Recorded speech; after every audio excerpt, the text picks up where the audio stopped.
Gannett and Spelman College are the only two HBCUs for women in the US. And there is only one person in the world who has been president of both. Please welcome notable anthropologist and educator, Dr. Johnnetta Betsch Cole, president of the National Council of Negro Women. My NCNW sisters all, our brothers, our righteous brothers who stand in support of the mission of the National Council of Negro Women. Sisters and brothers, my siblings all, good evening. As I listened to our brother Ray Charles sing that song, it struck me how we as Black people have every right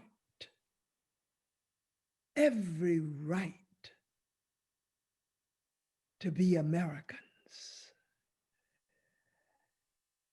And yet, for 401 years, we have not known the full rights of being Americans.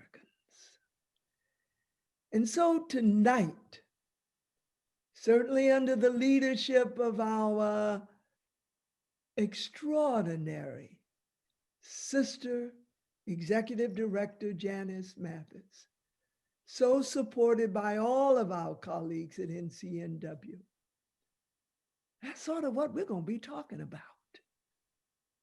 Our rights and how we have the responsibility in these last few days to make sure that we do something that we have every right to do. It is to vote. NCNW in these last months, in fact, for over a year now, we have been laser focused on what it means to get out the vote. Not only because it is an act of citizenship, but as we are saying to each other, because it's the truth, because our lives depend on it. Tonight in this final stretch toward November 3rd, count them, my sisters, 14 days. We must exercise this right to vote. Certainly because it's what it means to be a citizen, but surely also because our ancestors died for this right. And certainly, thirdly, because the future of our people and our nation, and very specifically our precious children, will live a better life if we'll do that now. But the National Council of Negro Women is fully aware that even though we have a kind of power that Black women have traditionally had and exercised, we are far stronger and far more effective when we are in partnerships. And tonight I want to acknowledge and to thank some of our partners who are in this struggle with us to get out the vote and to do it when we vote up and down that ballot. The American Federation of Teachers, own your vote, that our sister Oprah Winfrey is so identified with. And you know, if ever were a time, if ever there was a time to get souls to the polls, it is now. And how proud we are to be in partnership with the AME Zion Church. Tonight, in addition to our partners, you will also hear from NCNW's sterling leaders in 3 very key states. Thank you, sister leaders. Williams, the state of South Carolina; Scott, my own state of Florida; Powell-Godette, North Carolina. Our special guests are Sister President Economist Extraordinaire Julianne Malveaux. And oh, what an extraordinary sister she is, White House correspondent April Ryan. So what is our goal tonight? It is to lead this virtual Get Out the Vote rally, certainly more informed, but also deeply inspired to do what must be done in the interest, not just of ourselves as Black women, but as we say in NCNW, in the interest of our families and our communities. When you ask Black women to go vote, sometimes they'll look at you and say, why are you preaching to the choir? We Black women have a tradition of voting. But you know, it's not about preaching to the choir. It's about the choir making sure that everybody is singing this song. And so our goal tonight is to make sure that we as Black women bring with us, organized to go, provide the information to everybody in our community. And so if we do what is to be done, then we will be able to sing that song that Brother Ray Charles sang about an America that is beautiful, but has yet to be in its full beauty. And that happens when we, Black folk, are fully a part of this nation.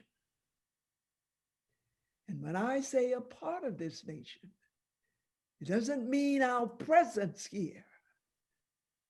It means a part of this nation in the sense that systemic racism and systemic sexism no longer continue to push us away. So with that, let us begin tonight's program. Our first speaker also has ties to Bennett College, as she was their 15th president. Her contribution to academic life has been honorary, and she has held leadership in several African-American women's organizations. Please welcome noted author, labor economist, and political commentator, Dr. Julianne Malveaux. Thank you, my sisters of NCNW. Dr. Cole, happy birthday. So that's maybe a day late and a dollar short, but I know your birthday was yesterday. And we are celebrating every year that you bring to us as Black women and as Black people. Janice, massive thank you for including me in this conversation, which is an important conversation about what we are doing around this vote, but not only around this vote, really around our lives. As Kamala Harris said, and y'all get it right, Kamala. It's not Kamala, it's Kamala Harris, as she gets it right. She's saying, what's on the ballot? Democracy, economic justice, health justice. She's laying it out there for us. And if we can't get it, we have a problem. But let me talk about my little piece of this, which my little piece is to talk about the economic justice piece. So it's not that we have a fool in the house that enslaved people built. I refuse to call it the White House. It's a house that enslaved people built. It's not just that. Here's the bottom line. We have a wealth gap that is growing because we have someone who has allowed it to grow. He, the first one, President Obama, didn't exacerbate it, but he didn't fix it. We have had for 50 years an economy that has put people on the sidelines. Now we want to have people at the bottom, especially Black women, putting us on the front lines. And the only way we can do this is to change the paradigm. The question we've asked is, who will pay attention to us? And I know NCW is nonprofit, nonpartisan. So Dr. Cole, if after we get off this phone, you want to hit me upside my head, I'll live with it. But but the point is this: who can we ask to close the gap? We just went through a pandemic that was horrible, but who took the weight? Black folks, and especially Black women. Black women were in those hospitals, basically catering to people because that was their job, because they had to. And then they went home with the possibility of disease to bring to their families. We live more densely than other people do. Well, folks have, I live in a 4-story house by myself. I'll own it. But there are folks who live in a 4-story house with 20 people. And that means the spread of disease. And no one has attempted even slightly to address this. And this is what we must do. So as we begin to talk about the politics, we must also talk about the economics of what it means to have less. What does it mean to have less? And it means that you have less flexibility, less mobility, fewer opportunities. When I look at the educational space, and let me let y'all know, I am president of Push Excel, which is the educational arm of Rainbow Push. And we look at this. Who does not have access to the internet? What young people don't have computers in front of them? How are they plugging in? What kind of, this is almost like enslavement, of the days past enslavement, when our young people had to pick cotton instead of going to school. Well, we ain't cotton picking now, but if you don't have access to the internet, you're behind. And what does that mean? And it means that when you apply to college, you are less equipped. So we have challenges, major challenges. And forgive me, Attorney Mathis, because I know you told me I had 1 minute, and I no one ever tells me 1 minute. 1 minute don't work for me. But you told me I had 1 minute, and what I have to say is that we have to really look at this situation and all of its manifestations and the Rubik's Cube that says that we are the least and the left out, and then we have to fix it. One way to fix it, ain't the only way to fix it, but one way to fix it is to vote. One way to fix it is to get ourselves up out there and vote. But voting is not the most you can do, it's the least you can do. Because once you vote, you must hold the people you vote accountable. Hold the people you vote accountable. And that's all I'm saying. And I think that probably I said more than I was supposed to say. But that would always be me. Here's the bottom line, y'all. NCNW stands up for Black women. Mary McLeod Bethune said, I leave you love. Dr. Johnnetta Betsch Cole says, I want you to pull in here. These are leaders. These are leaders. These are people who are saying it's important to pass the torch, to do the work, to get the vote out. Don't let any young'un tell you they don't want to vote because they don't like. I used to tell them all the time, you don't like Hillary? She ain't coming to your house. She don't want to see you. It doesn't matter. Biden, he old white man. Don't matter. Here's what matters. We have to make our country right. As Harriet Tubman said, or Sojourner said, there's a weevil in it. There's a weevil in it. We got to put this country right. And the way we do it is with our vote, with our voices, with our energy, with our capacity. I'm going to stop. Dr. Cole, forgive me if I've overstepped my time, but you know I do that all the time. Attorney Mathis, thank you for including me. Brothers and sisters, let's get it on. Oh, good evening. I'd like to do a roll call of 3 of those important states during this election that Dr. Cole happened to mention. From the great state of Florida, led by our state chair organizer, Tempera Solomon, I'll be naming the community-based, the youth, and the collegiate sections.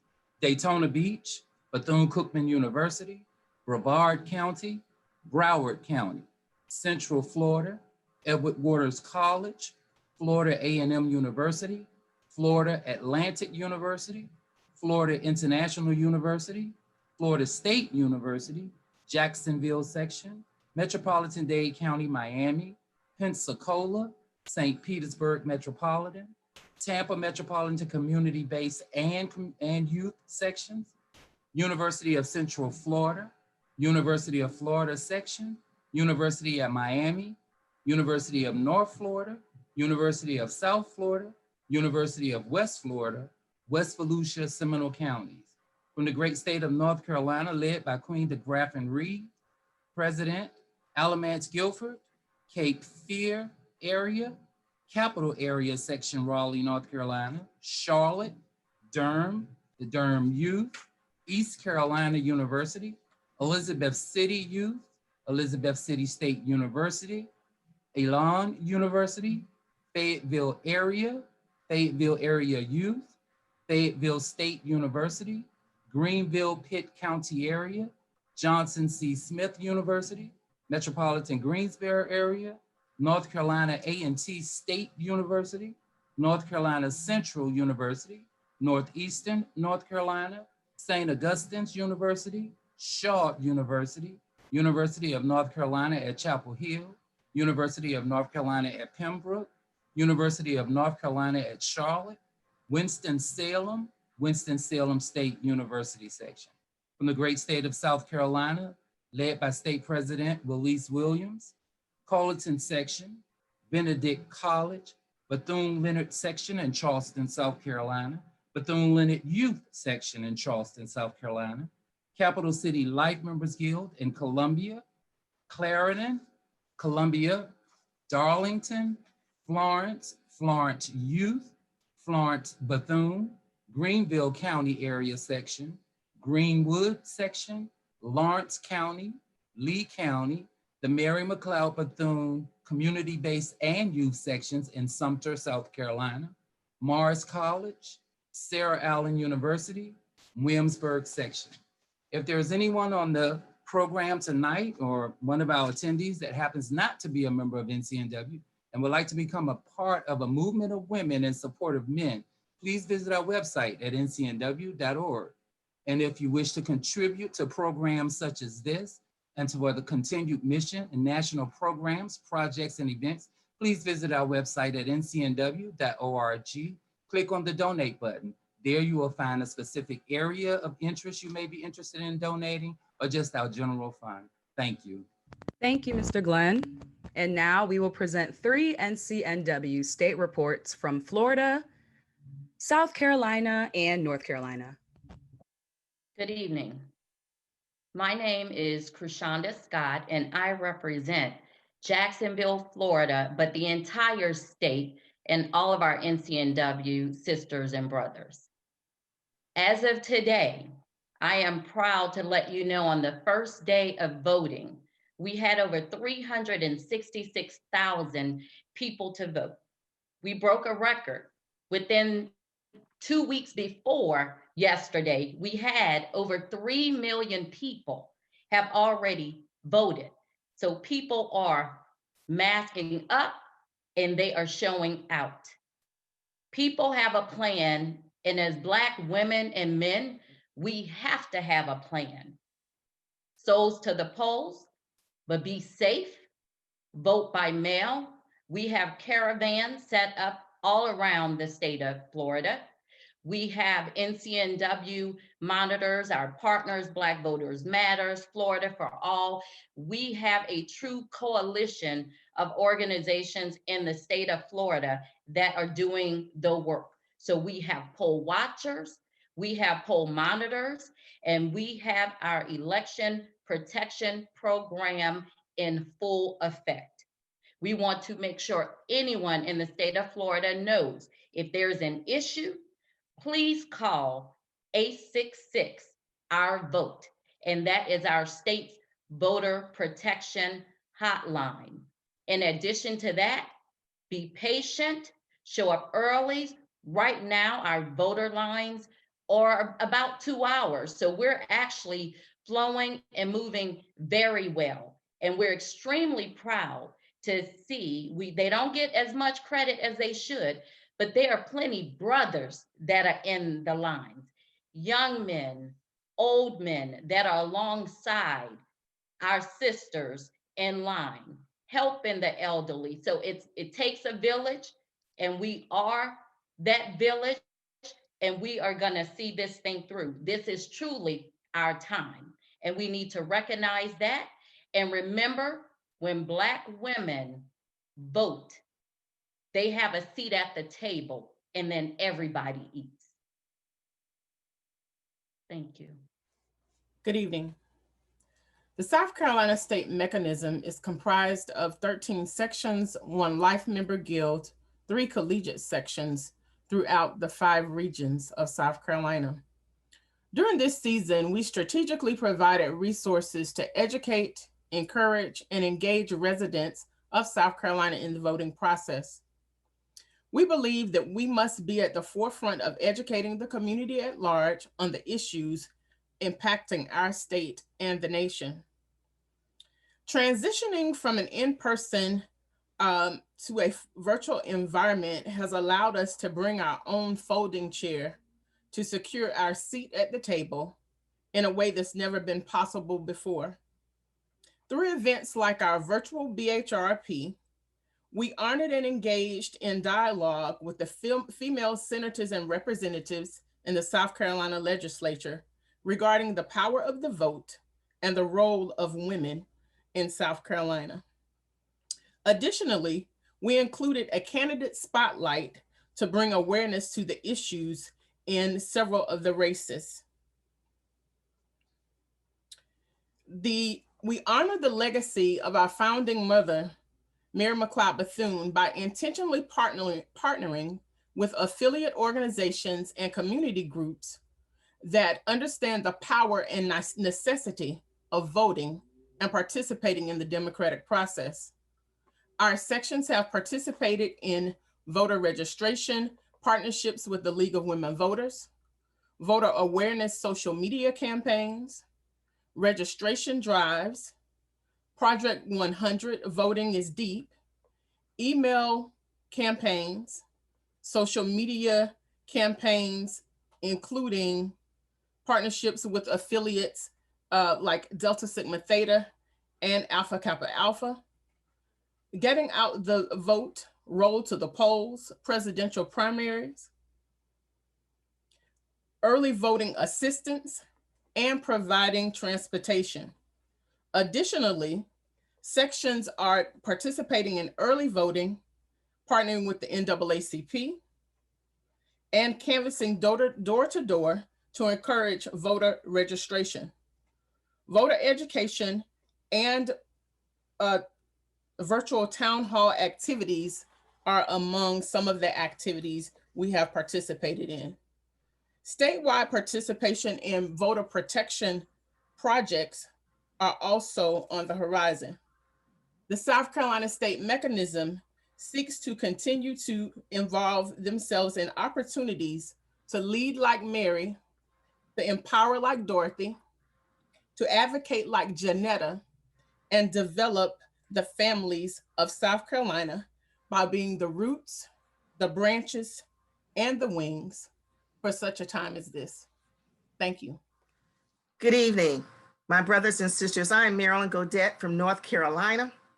The psalmist sings a song. We're on the battlefield. A state with 100 counties in North Carolina, we are a battleground state. Early voting started October 15th and runs through October 31st. On the first day, we brought our lawn chairs, our stadium chairs, our snacks, our bottled water, and we stood in line sometimes for up to 4 and 5 hours.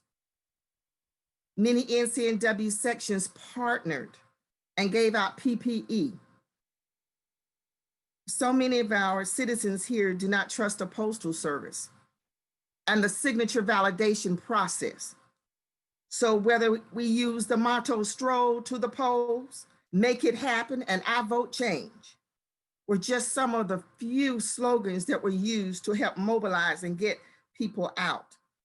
Significant precautions in North Carolina are being taken at the polls. They include enforcing social distancing, erecting barriers between the election workers and the voters, giving out hand sanitizer, gloves, and instead of a "I voted" sticker, you got a pen that you could take with you.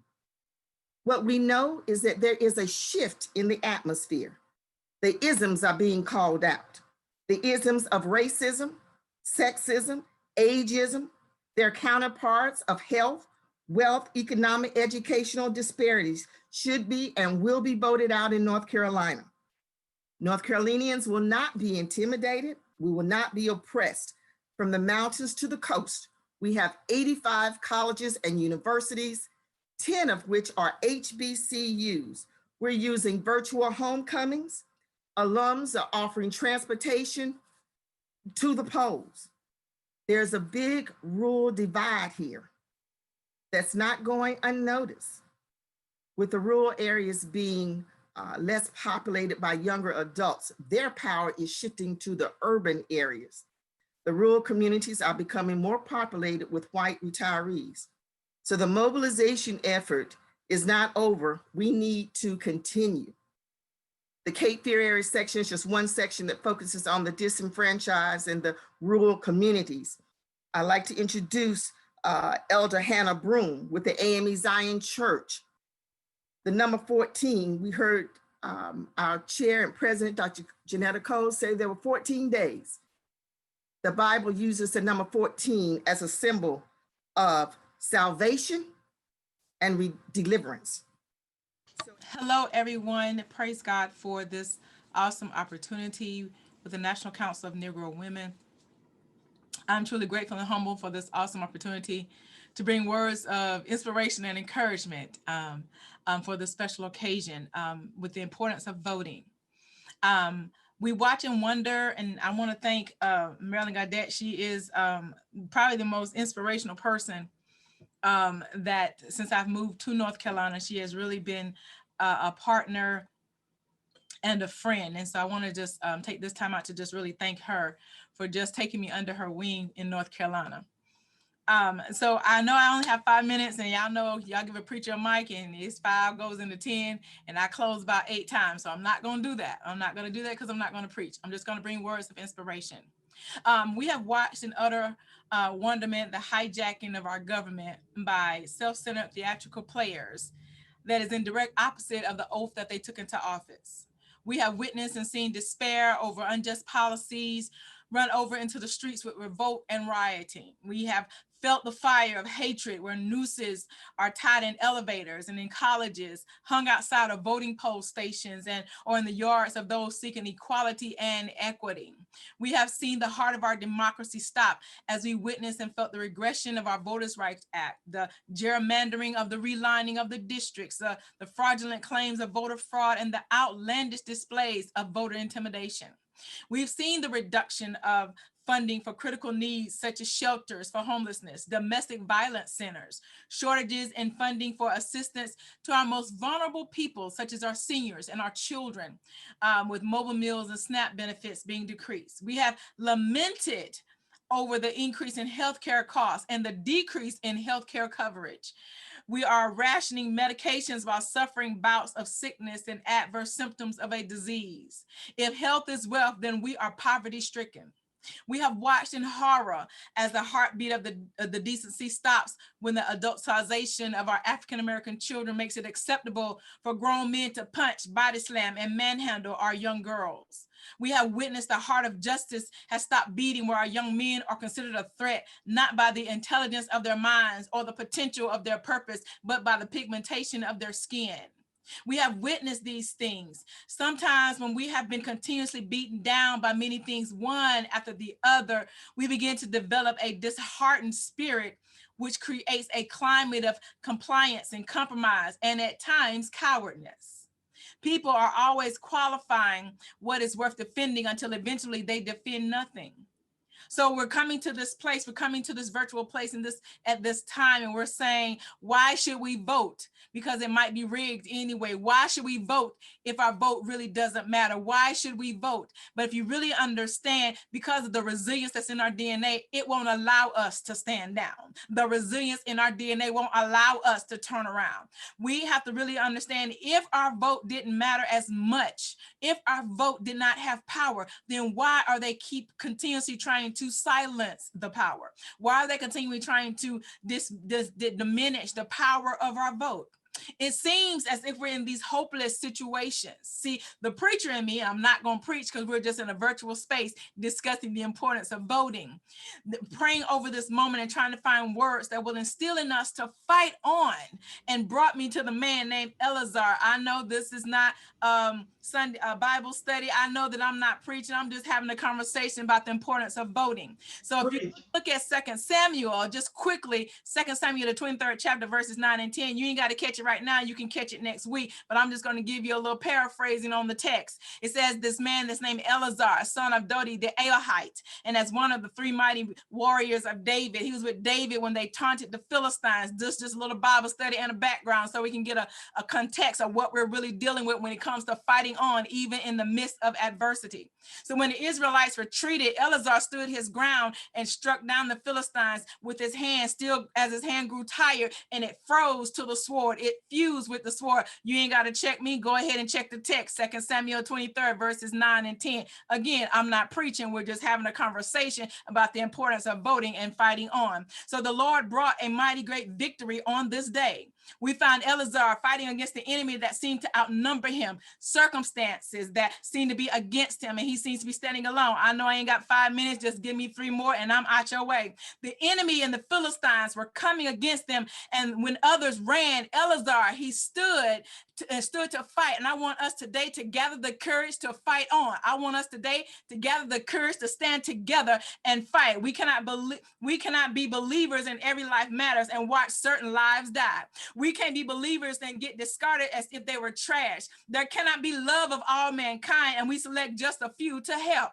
The laws that are being passed and executed is a mockery to our democracy. We can no longer stand around as a faith community and preach heaven's highway as our congregants and communities are living in despair, confusion, and hell. We can no longer say that we love all people and sit idly by and see the injustices that are openly being practiced against fellow human beings. I don't know about y'all, but love all mankind mean black, white, yellow, green, blue, or brown. I don't care if you're straight, narrow, or crooked. I got to love you because you are part of my God's creation. So I'm not here tonight to preach. I'm not here tonight to point out failures, but to promote progress. I'm here tonight not to demonize people, but to demolish preconceived ideas that we've made it. As long as we continue to fight, we have yet to make it unless there's equal representation across every level of government. I'm sorry, we got a sister on the ticket now, and we got to continue to stand together. I don't care if she half Chinese, half Jewish. She's a sister, and we're going to support her.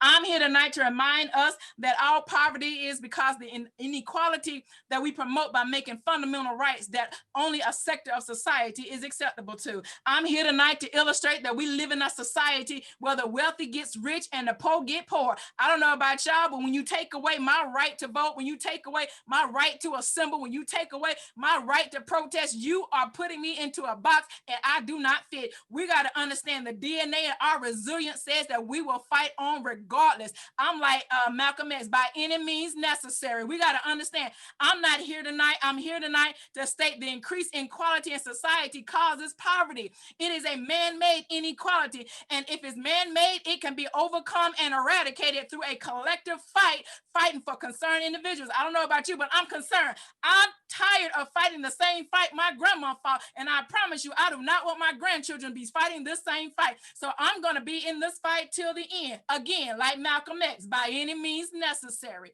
We are not evil. We are not mean, nor do we have a bad spirit when we rise up together to defend what is our constitutional right to life, liberty, and pursuit of happiness. I'm talking about life, to live while Black, to shop while Black, to mow my own lawn while Black, to redeem a coupon while Black, to deliver newspapers while Black. I don't know about you, but that's life to me. I can eat lunch at a college campus while Black. I can have a barbecue in the park while Black. That's life to me. I don't know about you. I want my grandchildren, if they want to operate a lemonade stand while Black, the police are not going to be called on them. I want them to be able to go golfing while Black. I want to be able to hang out at Starbucks while Black. I don't know about you, but I want to work out in the gym while Black. So that's life, liberty, and the pursuit of happiness for me. If we go back to our hero, again, I think I got 2.5 minutes left. Eleazar fought and something happened to him. He fought against the enemy without ceasing, that his sword became force fused to his hand. He clamped the sword so hard to his hand that he couldn't release the sword. Him and the sword became one. I know y'all gonna catch that next week at Bible study. I'm not gonna break it down to you right now. I'm just gonna grab one little word. It became fused. I looked up the word fuse, and fuse means to melt, to pour together. A forced fusion is something that is produced under very intense heat or very extreme conditions. I know y'all gonna catch that on Tuesday night at Bible study. Talk to your pastor about the background. We have been seeing concerning our society is an extreme condition where children are going hungry in food deserts, but high-rise apartments are continually being built around them. That's an extreme condition. Extreme conditions is where affordable health care becomes a chess piece for those that we pay their health care coverage. That's an extreme condition. An extreme condition is where people are robbing stores to pay medical bills. That's an extreme condition. An extreme condition is where people are rationing their medicine because of outrageous prices on life-saving medication. That's extreme conditions. Extreme condition is why we're living while Black is a death sentence. I don't know about you, but as a prophet, I am commanded by God and compelled by the great cloud of witnesses and declare as an African-American community, we can no longer co-sign facilitating wishy-washy, spineless leadership on either side of the aisle that will never produce tangible results or community advancement. I don't care about Ice Cube, nor do I care about 50 cents, half a quarter. All I know is that we got to come together one with another and fight this fight again. We are fighting for the silent voices whose physical frame was soaked in blood at the Edmund Pettus Bridge. That's what I'm fighting for. We have to agree, like Brother Martin said, if we don't have anything worth dying for, we don't have anything worth living for. Fighters for justice. We are in some extreme condition that we must fuse the sword of righteousness. We must fuse with the sword of truth. We must fuse with the sword of justice to fight on. We must fight on in power to change laws that seek to divide us by informing everyone that your vote counts and educate them on the relevant issues at hand. We must fight on to change the narrative that we will no longer sit idly by and be reactive to circumstances, but we will be proactive in strategy for better representation on the school board, the city council, the court system, the police system, in the state government where most of the unjust laws are passed. We must fight on in power against any acts of oppression, from selective hiring to selective housing. Y'all understand what the redlining was when it went back to the suburbs and they didn't want you to Y'all need to go ahead. We'll work on Black history a little later. We must fight on Empower by demanding and fighting for a living wage. We must fight on Empower by demanding and fighting for increased coverage of affordable health care. We must fight on Empower, continuing to put pressure on legislators and the laws written and passed that for early limited voting and absentee ballot. We must fight on and demonstrate and engage in nonviolent protests at the steps of the legislative offices, that the lives of our people, the lives of our brothers, the lives of our sisters, the lives of our sons, the lives of our daughters are not bargaining chips for a hijacked democracy. We must fight on Empower against voter suppression, voter intimidation, because our voices matter. We must fight on, stand boldly, fearlessly and courageously for every man, every woman, every boy, and every girl. Our families are worth fighting for at the ballot box. Our future is worth fighting for at the ballot box. Our jobs are worth fighting for at the ballot box. Our freedom is worth fighting for at the ballot box. Our voice is worth fighting for at the ballot box. Fight on, get fused with the sword of righteousness and the sword of power.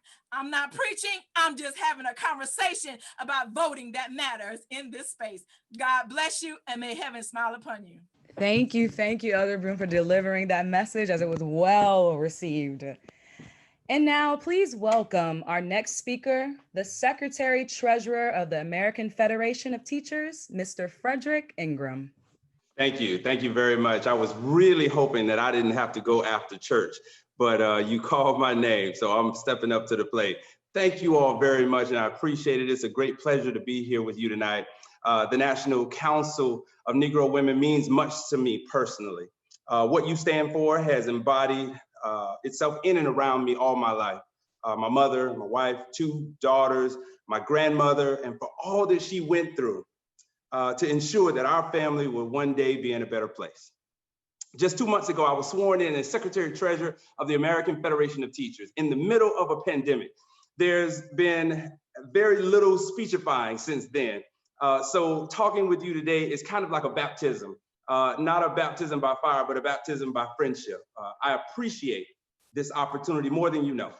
As a graduate of the great Bethune-Cookman University, any chance I get to stand on the shoulders of Dr. Mary McLeod Bethune and carry on the legacy of Mother Mary, I jump at that opportunity. Just as a side note, BCU, my HBCU saved my life, taught me not only who I was, but more importantly, showed me what I could be.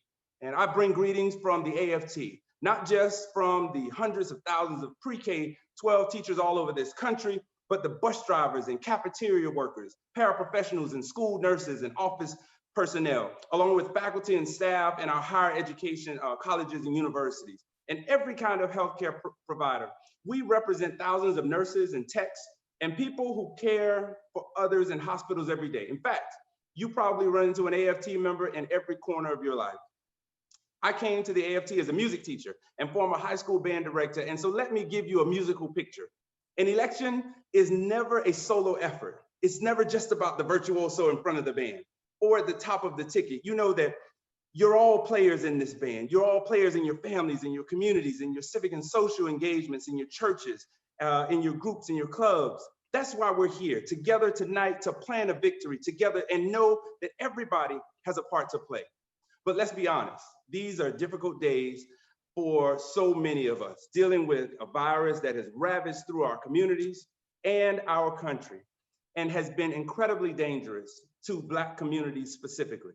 The economic crisis that has many of our people unemployed or underemployed, where small businesses in Black communities continue to struggle. Having our children, teachers, and public school employees be thrust into schools with no national guidance, no plan, and severe underfunding issues to deal with infrastructure needs and PPE so that our schools are safe. A country that struggles every day with racial divides, where Black men and Black women so love a country that it seems ironic that a country sometimes does not love them back. And yet we persevere and overcome and move barriers and tell whoever will listen to those immortal words of Langston Hughes, I too sing America. This brings us to where we are now as a country facing what is truly the most significant election of our lives. Let's not say that we're at a critical point. We passed critical a long time ago. We have to organize, we have to fight, and in 2 weeks, we have to vote in some of the biggest numbers ever recorded, because there is no other way. The numbers in this election must be too big to rig. There is no plan B. That's why your organization, NCNW, as usual, in its quiet but fierce wisdom, has joined with powerful ally Own Your Vote, and has brought us together tonight to listen, to make phone calls, text, emails, and every possible mobilization strategy that we know of for election day. It can all be capsulized in 2 words: go vote. We have just 14 days. 2 weeks from tonight, we will all be glued to our television screens, waiting for the numbers to come in. And let me remind you of another day, November 4th. When the history books are written, what will they say about you? Will you have done everything in your power to encourage everyone you know to get to the polls? And can you sleep well knowing that the results are in and you did everything that you possibly could to make it happen?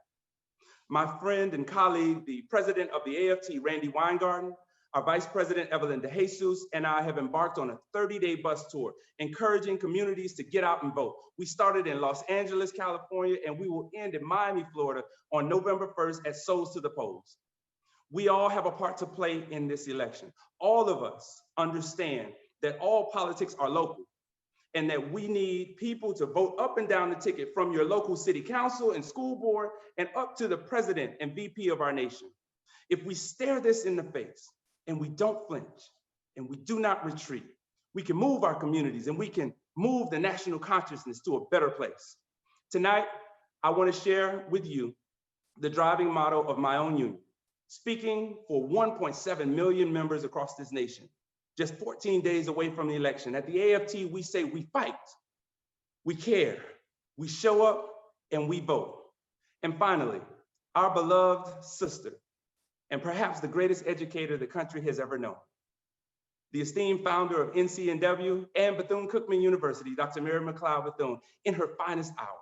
She said, I leave you love, I leave you hope, and I leave you a thirst for education, that our children must never lose their zeal for building a better world. NCNW, do not flinch, because we know when we fight and we vote together, we win. On behalf of 1.7 million people who take care of children every day, thank you, Godspeed to you, and let's push ahead 14 days from now, because the history books will be written with us or without us. And let us be able to tell our children and our grandchildren that we were there and we did our part. Thank you so much for having me. His name was George Floyd. And I'm not too young to know that it isn't fair and it isn't right. And there will be no peace if there is no justice for George Floyd, Breonna Taylor, Trayvon Martin, Eric Garner, Freddie Gray, Sandra Bland, Tanisha Anderson, Philando Castile, and the list goes on. We must fight. We have to make sure if you are old enough to vote, you will practice that right. Please vote. Make the right choice, because your life depends on it. And so does mine. And his, and hers, and his, and hers. Good evening, everyone. I want to thank all of our NCNW speakers, officers, our leaders from across the South who joined in tonight. And I know that there are others of you, because more than 700 of you signed up for this program tonight. And we're just so grateful. What I had in mind was an old-fashioned get out the vote rally, the kind that we used to have back in the day. Typically, it was on Saturday night before Tuesday elections. And we'd go to a church and we'd hear testifying and we'd hear speeches. And you know, Hanna Broome, Elder Broome, we talked earlier today, and I said, let the Spirit use you. And I want to thank you for doing just that, because that's what we need. And Fedrick, if you're not a preacher, you better stay out around churches, because you're going to end up being one. We're so delighted that you could be with us, and I'm so grateful to Dr. Cole for her support, to our executive committee, and to all of our guests tonight, especially those, we're not just in 3 states, we're in 30 states. There are nearly 2 million NCNW members through our affiliates. And so we are proud and pleased, but we know we've got work to do. I chose those old songs because they mean something to me.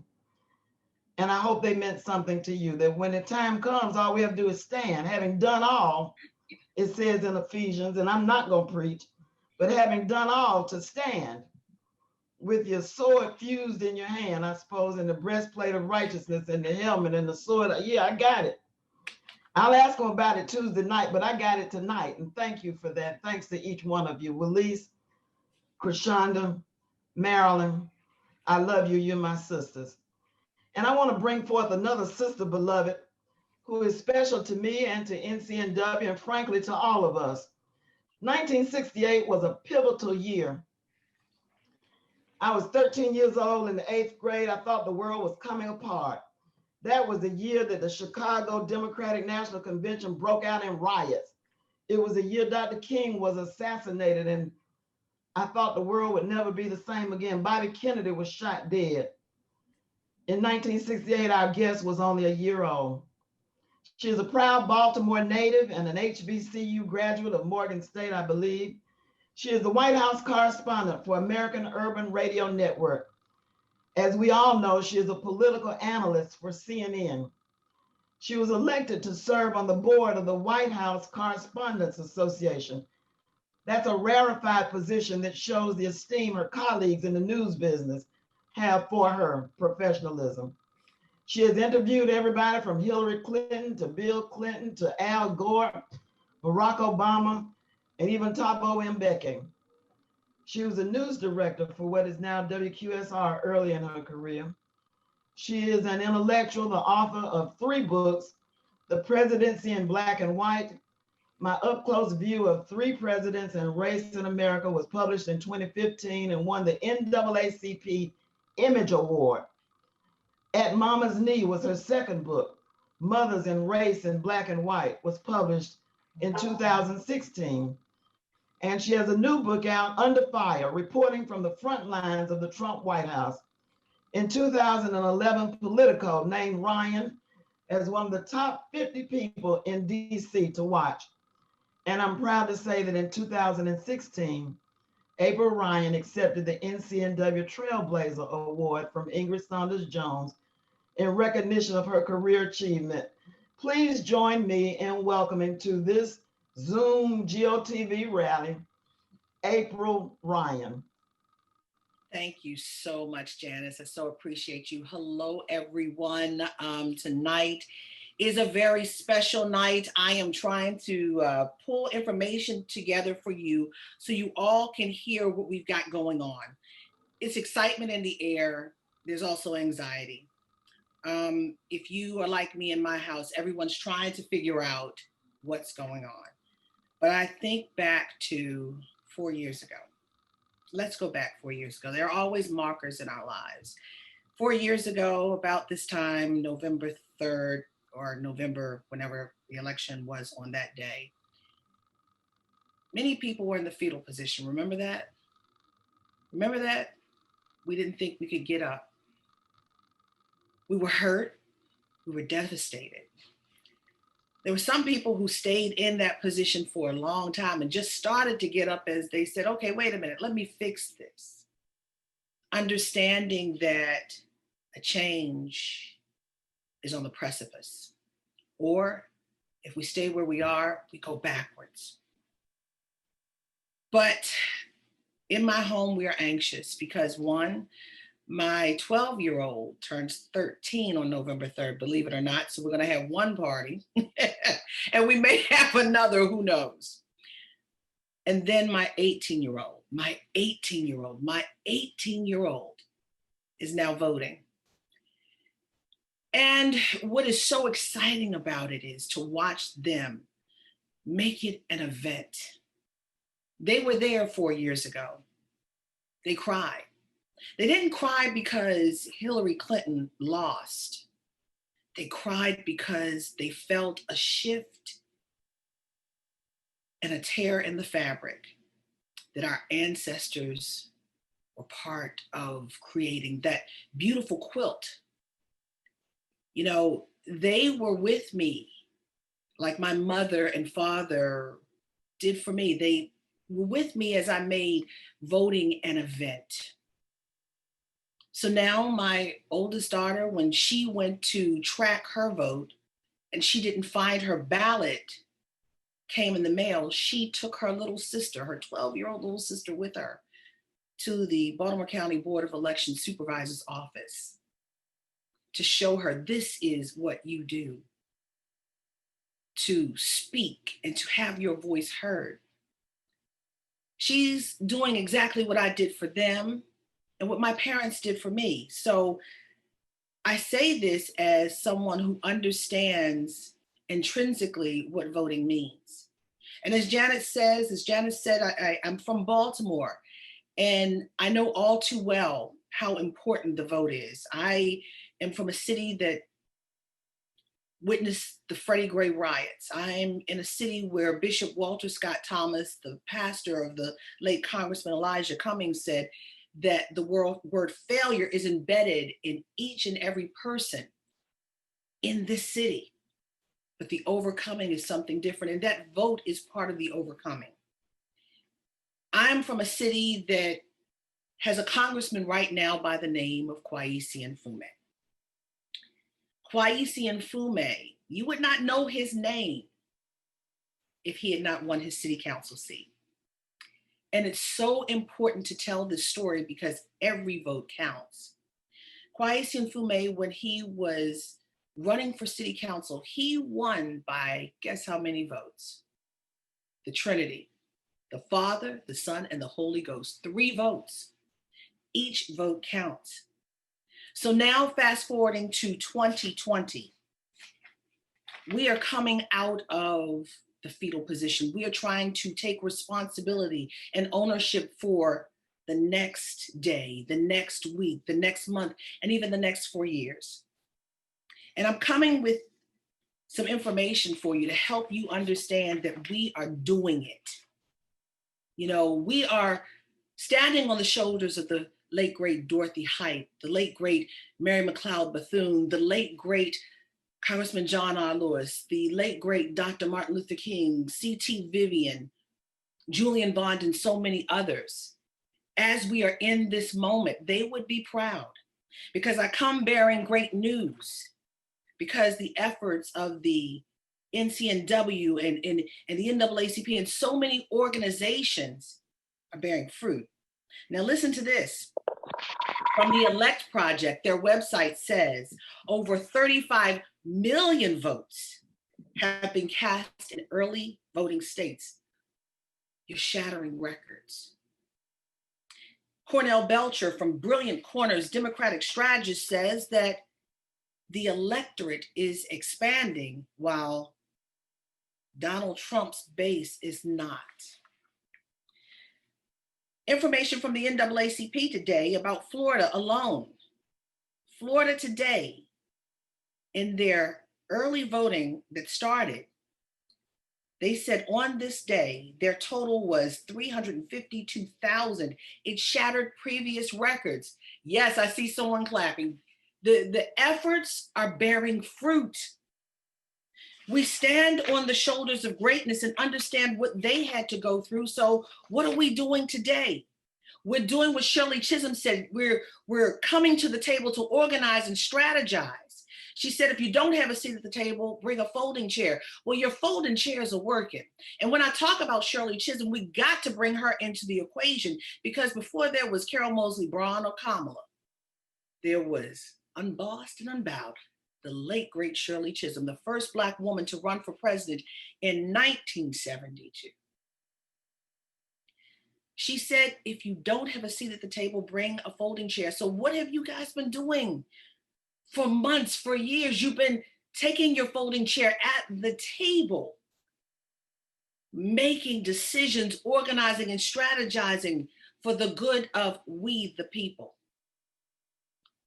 But I also can't help but think about the newbie, Senator Kamala Harris. So when you get to the table and they try to overtalk you, what do? You stop and say, I'm speaking. How about that? I'm speaking, and you don't let them overtalk you, because we are at the table as people with the highest numbers of negatives in almost every category. Our lives matter. I'm speaking. And when we're at that table, what do we say? We say, look, we have to vote. Why? Because we are a community with the highest numbers of negatives. We are a community that's still fighting after 401 years about our lives mattering in the community that we live and serve. And yet we still are dying at the hands of police and in chokeholds. Our lives matter when we're in a community and we get sick and they don't have a swab for us or don't want to test us. We're in a community where also our numbers of contracting COVID and dying from it are disproportionate compared to our mainstream brothers and sisters. We are at the table speaking, and we cannot allow people to overstep us or overtalk us or step on our toes, because this is a matter of life and death. We are voting like our lives depend on it, because it does. We are still a community that we can't drink water in some places. Our water is not safe to drink. We are a community that has housing numbers today that looks like the 1960s. We're at the table with our folding chair saying, I am speaking. And now we're being heard. In numbers you cannot deny. Voting is not a privilege, it's your right. And I say that because it wasn't just about Bloody Sunday. We too were there when the suffrage movement happened. In 1913, we were marching. Black women were marching. We were marching. We were in that parade. Our names weren't on the program, but we were there too, because we wanted the right, because we wanted to speak with our vote as our voice. That was 100 years ago. We were there. Black women were there. We were there a little bit over 50 years ago on the Edmund Pettus Bridge, when they put dogs, fire hoses, and billy clubs on us. But we were there, and we are still there, ushering in the vote, taking our children in masks and gloves and even in hazmat suits if we have to on Election Day, November 3rd. I think about the great Dionne Warwick, the